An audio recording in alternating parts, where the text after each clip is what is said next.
So what concerned me in the last episode actually happened in this one, but no one would have predicted that even Inoske would get a fatal wound out of this fight. This episode leaves you with a really bad taste in the end, but firstly let's unpack what was actually occurring before that. From the beginning of the episode, we get a beautiful flashback of Tengen and his wives honoring his fallen siblings and talking about how he might join them too one day. And every fan of the show was probably begging for this moment not being a foreshadow of Tengen's death. Then we go back to the action, and just as I suspected last time, it can't be that easy taking Gitaro out because the guy had no trouble neutralizing the poison. And once again, Tanjiro just can't help himself being rescued by Tengen. Even Hinata, who wanted to be of help, didn't take under consideration that in a fight against an upper moon, if you're not a Hashira, then you're probably going to be a hindrance. After she was captured, we get yet another flashback of Tengen and his wives,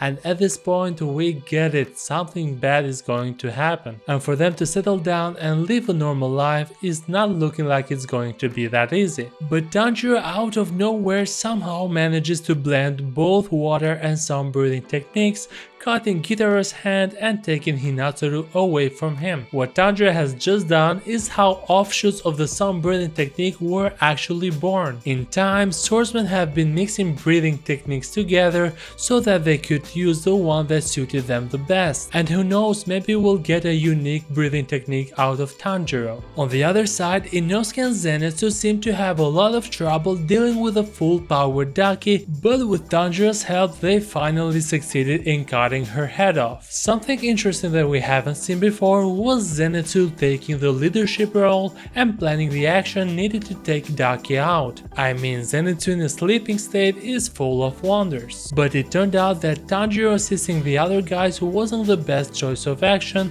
because Tengen was left alone with Gitaru, and as we already know, every second it passes the poison will have more effect on his body, leaving Uzui much weaker. We kinda had an idea that Tengen probably would not end up surviving this fight, even though we still don't know how this whole situation will turn out. But I would have never thought that Inoske would get such a fatal injury. I mean, that caught everybody by surprise.